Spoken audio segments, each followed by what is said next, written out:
নমস্কার, আমি অমিত। মানুষের সঙ্গে ঘটে যাওয়া আরো কিছু অস্বাভাবিক ঘটনা নিয়ে হাজির অলৌকিক। বন্ধুরা, দাদাগিরি জিনিসটা কোনো ক্ষেত্রেই কিন্তু ভালো নয়। সে কাজের জায়গা হোক, রাজনীতি হোক বা বন্ধু মহলে, চিরকাল কারো দাদাগিরি কিন্তু থাকে না। আজ তোমাদের প্রথম যে ঘটনাটি শোনাবো এখানেও হয়েছিল তাই, কিন্তু ব্যাপারটা হয়েছিল একটু অন্যরকম। ভয়াবহ এই ঘটনাটি শেয়ার করেছে আশিস দে। অসংখ্য ধন্যবাদ আপনাকে দাদা, ঘটনাটি অলৌকিকে শেয়ার করার জন্য। এছাড়াও বন্ধুরা, এই ধরনের সত্যি অলৌকিক, দৈবিক ও ভৌতিক ঘটনা তোমরা যদি আরও শুনতে চাও তাহলে লাইক, শেয়ার ও সাবস্ক্রাইব করে অলৌকিকের সাথে থেকো। প্রতি সপ্তাহের মঙ্গলবার ও শনিবার রাতে এই ধরনের সত্যি ঘটনা এখানে কিন্তু আসতেই থাকে। এবারে তাহলে চলে যাই আশিস দার পাঠানো আজকের প্রথম ঘটনায়। মানা না মানা নিজের কাছে, লোকের মাঝে লুকিয়ে আছে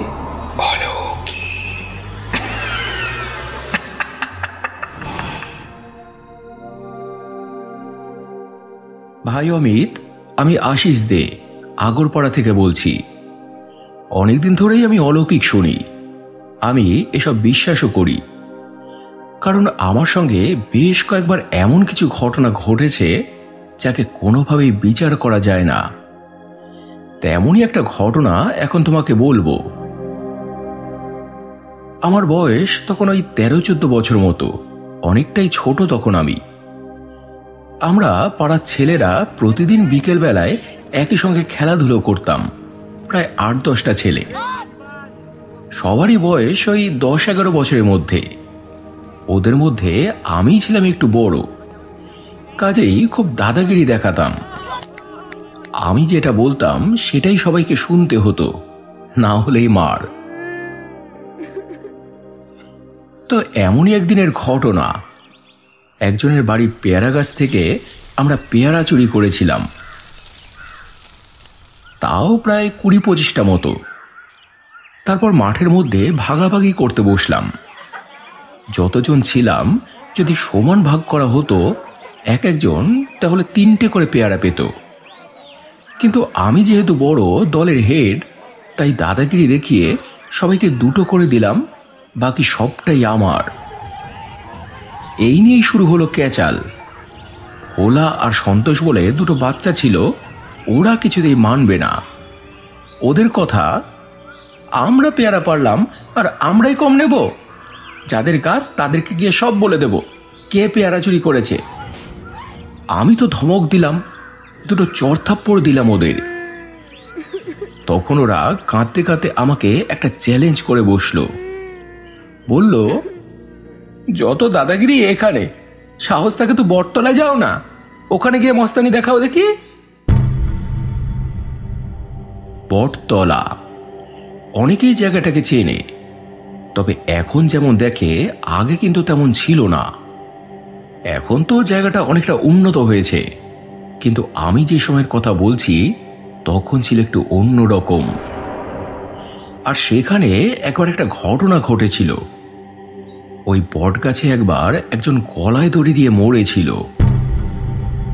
তারপর থেকে জায়গাটাকে নিয়ে লোকের মনে একটা ভয় ধরে গিয়েছিল। অনেকেই বলেছে যে রাত বিরেতে ওই গাছটা তলা দিয়ে আসার সময় তাদের নাকি গা ভারী হয়ে এসেছে, হাত পা যেন অসাড় হয়ে গেছে, কেমন যেন গা ছমছম করে, ভয় ভয় লাগে। তাই লোকেরা ওই গাছটাকে সন্ধ্যের পর থেকে একটু এড়িয়ে চলত। কিন্তু আমাকে ওরকম একটা চ্যালেঞ্জ ছুড়ে দিলে ওরা, কথাটা আমার সেন্টিমেন্টে লাগলো। যতজন ওখানে ছিল সবাই হো হো করে হাসছিল, তখন আমায় নিয়ে ব্যঙ্গ করছিল। হামবড় ভাব দেখানো তখন আমার একটা অভ্যেস হয়ে গিয়েছিল, তাই চ্যালেঞ্জটা আমি একসেপ্ট করে নিলাম। বললাম, আচ্ছা, আমি ওসব ভয় পাই না রে, যখন বলবি তখনই যাব, বল কখন যেতে হবে। হ্যাঁ, ওরা বলল, রাত 9টার পর। তো রাত 9টার পর সত্যি সত্যি আমরা গেলাম ওই বটতলায়। বুক ফুলিয়ে গিয়ে দাঁড়ালাম ওই বট গাছটার নিচে। ওরা আমার থেকে 15-20 হাত দূরে দাঁড়িয়ে তখন। আমি ওদেরকে জোরে জোরে বলছিলাম, কি হলো দেখ, এলাম তো, কিছু হলো, দাঁড়িয়ে আছি তো। বিশ্বাস করবে না, তারপরেই আমার গাটা কেমন যেন কাটা দিয়ে উঠল, চোখ মুখ গরম হয়ে উঠল। মনে হচ্ছিল আমার আশেপাশের পরিবেশটা চোখের সামনে কেমন যেন বদলে যাচ্ছে। থমথম করছে জায়গাটা। আমার হাতে পায়ের রক্ত ধীরে ধীরে যেন শুকিয়ে আসছে, ঝিনঝিন করছে হাত পা। আমি আর দাঁড়িয়ে থাকতে পারছিলাম না। কিন্তু প্রেস্টিজের ব্যাপার, যদি পালিয়ে আসি লজ্জায় আমার মাথা কাটা যাবে, আর আমার দাম থাকবে না ওদের কাছে। কাজেই মনের জোর দেখিয়ে আমি দাঁড়িয়েই রইলাম। তারপরেই চোখ মুখ উল্টে গেল আমার, আর ওখানে আমি পড়ে গেলাম। তখন তো সবাই হইচই করে উঠল, কিন্তু এগিয়ে এসে আমাকে ধরার সাহস কেউ করল না। রাস্তা দিয়ে তখন একজন ভদ্রলোক যাচ্ছিলেন, তাকে গিয়ে ধরে নিয়ে এলো তারা। তিনি এসে আমাকে তুলে নিয়ে যান। আমি নাকি তখন মৃগী রোগীদের মতো করছিলাম। তো উনি একটু জল দিয়ে আমাকে একটু ঝাঁকুনি দিলেন। আমার তখন আস্তে আস্তে আবার সার ফিরে আসতে লাগলো। মিনিট 10 পর আমি উঠে বসলাম। ততক্ষণে আরো 2-4 জন লোক জমা হয়ে গিয়েছিল ওখানে। আমাকে তখন জিজ্ঞেস করলো তারা, কিরে, এবার বাড়ি যেতে পারবি? আমি মাথা নেড়ে হ্যাঁ বললাম। তারপর ওই বন্ধুদের সঙ্গে আমি বাড়িতে ফিরে এলাম। আমি ওদের বারণ করেছিলাম যে বাড়িতে তোরা কিছু কিন্তু বলবি না, কিন্তু ওরা সেই বলেই দিল। তারপর সেই ঝাড়। বাবা তারপর কোন মসজিদ থেকে আমাকে একটু জল পড়ে এনে খাইয়ে দিয়েছিল, আর বলেছিল, দেখলি তো, সব জায়গায় দাদাগিরি চলে না, এখনো সময় আছে, শুধরে যা, না হলে ঘোর বিপদ অপেক্ষা করছে। তারপর থেকে অমিত আমার দাদাগিরি ওদের সঙ্গে আর চলতো না। কথায় কথায় ওরা আমাকে কথা শোনাতো, হাসাহাসি করত।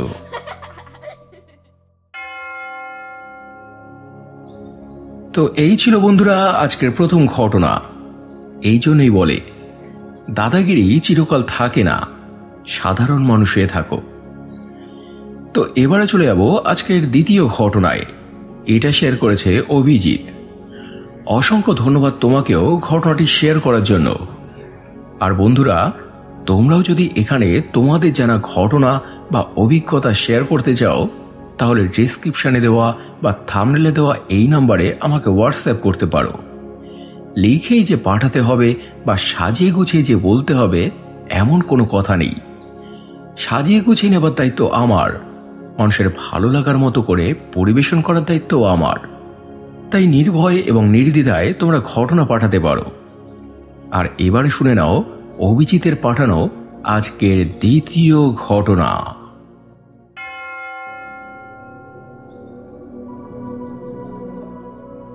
হাই অমিতদা, আমি নৈহাটি থেকে অভিজিৎ, অলৌকিকের একজন নতুন শ্রোতা। দিন কয়েক হলো এখানকার ঘটনা শুনছি। অসাধারণ লাগে তোমার গলায় ঘটনা আর তোমার পরিবেশনা। তাই আজ তোমাকে আমি একটা ঘটনা লিখছি। ঘটনাটি আমি আমার মায়ের মুখে শুনেছিলাম। মায়ের বাবার সঙ্গে ঘটেছিল এটা। তাই যে বহু বছর আগের ঘটনা সেটা তো আর বলার অপেক্ষা রাখে না।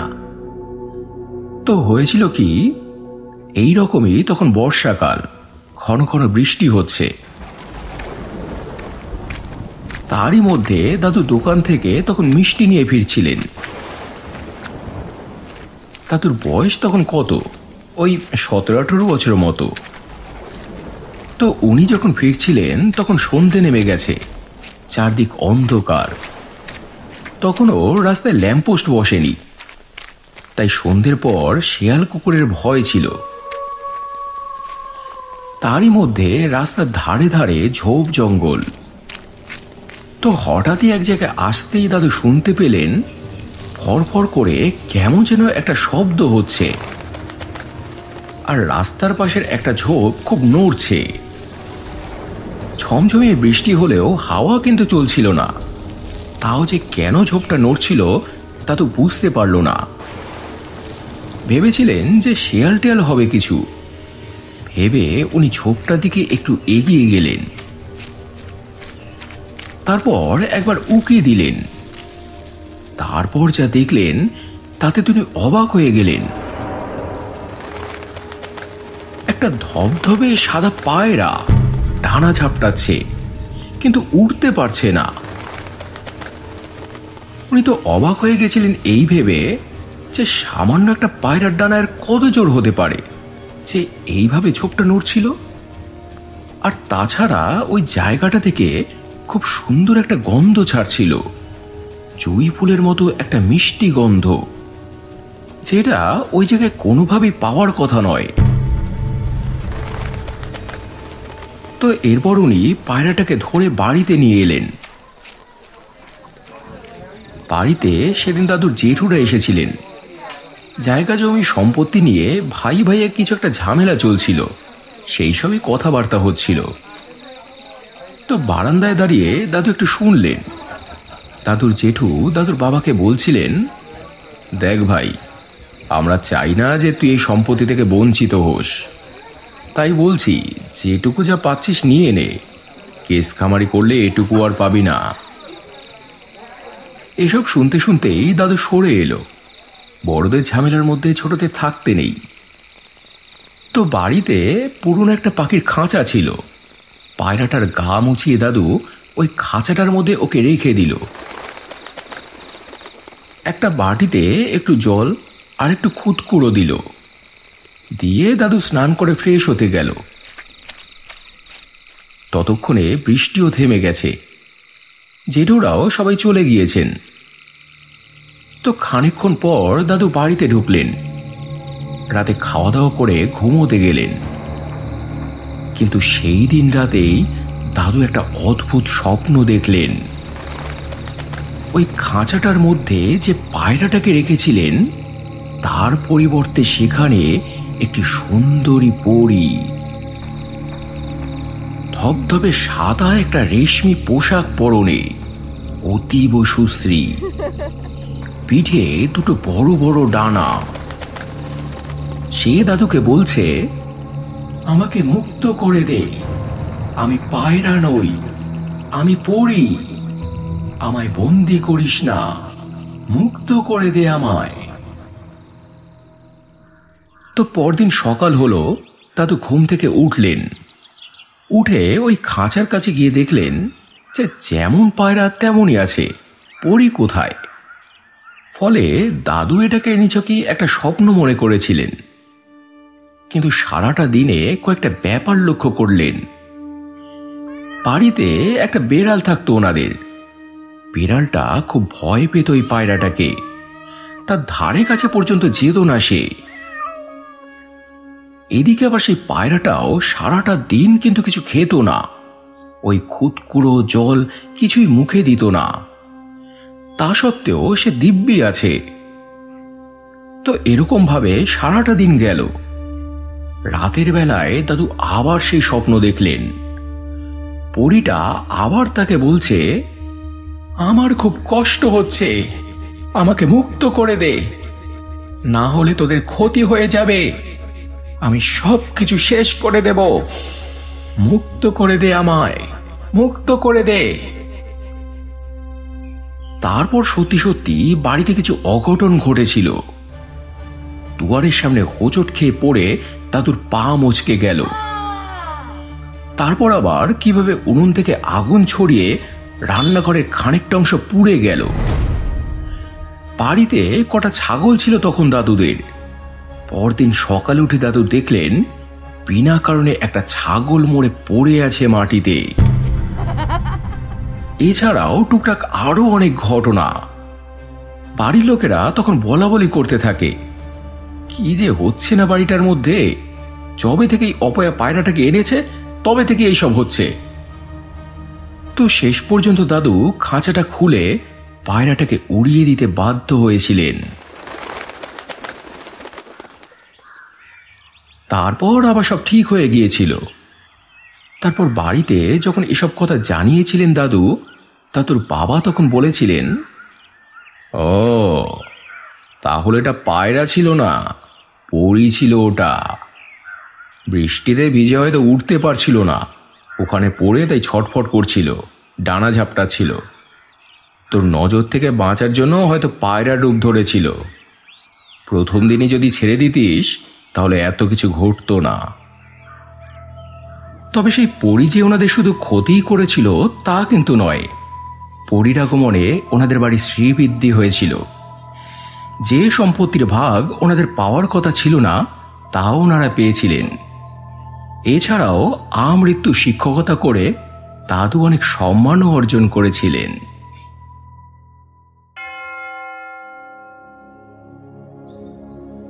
তো এই ছিল বন্ধুরা আজকের দ্বিতীয় ঘটনা। পরীর ঘটনা কিন্তু আমার বেশ ভালো লাগে, কিন্তু বেশি পাই না।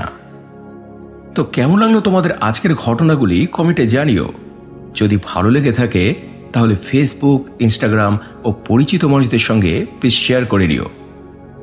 আর এবারে গত এপিসোডের কমেন্ট পড়ার পালা, যেখানে মনীষা কাকিমা লিখেছেন, হাড় হিম করা ঘটনা, আর তোমার তুলনা নাই। অনির্বাণ বিশ্বাস লিখেছে, আমি হায়দ্রাবাদ থেকে শুনছি দাদা।